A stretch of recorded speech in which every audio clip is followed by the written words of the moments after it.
ಅಷ್ಟೇ. ವ್ಯವಸಾಯ ನಿನ್ ಸಾಯ. ವ್ಯವಸಾಯ ಮಾಡ್ಕೊಂಡು ಸತ್ರನೇ ಹಂಗೆ. 1 ರೂಪಾಯಿ ಬರೋಸಿಲ್ಲ ಹೋಗೋಸಿಲ್ಲ. 30,000 ಅಂದ್ರೆ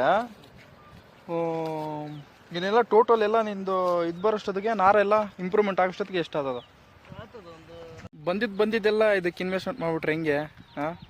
ಬಂದಿದ್ದಲ್ಲ ಎಲ್ಲಿ ಬಂದಿದೆ? ಅಲ್ಲಿ ಸಾಲ ತಗೊಂಡಿದ್ನಿ ಮಂಡಿನಾಗ, ಆ ಸಾಲ ತೀರಿಲ್ಲ ನಾನು. ಅಷ್ಟೇ. ವ್ಯವಸಾಯ ನಿನ್ ಸಾಯ.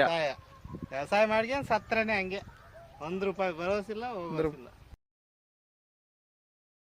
ಇದನ್ನ ಇದು ಮಾಡಿದ್ದು, ಇದು ಬೇರೆ ಬರ್ತಾವ ತಂದು ಹಾಕಿ ಇದು ಮಾಡ್ತಾ ಇರೋದು. ಏನೋ ಇನ್ನ ಇಲ್ಲಾಂದ್ರೆ ಬಡ್ಡಿಗ್ಲರ್ ಇನ್ವೆಸ್ಟ್ಮೆಂಟ್ ಅದ್ರಾಗ ಏನೋ ಇನ್ನೊಂದು 80,000 90,000 ಬಂದ್ರೆ 400-500 ರೂಪಾಯಿ ಹೋದ್ರೆ ಏನು ಲಾಸ್ ಬರಲ್ಲ. 400 ಲಾಸ್ ಬರಲ್ಲ. ಇಲ್ಲಾಂದ್ರೆ ಕಷ್ಟ ಇದೆ. ಹೌದು.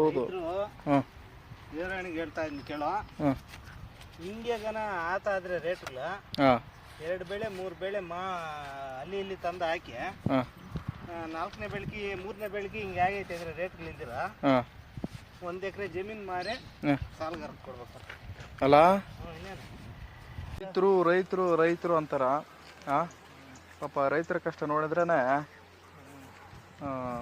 ಓಡೇ ಓಡಬೇಕು ಅನಿಸ್ತದೆ.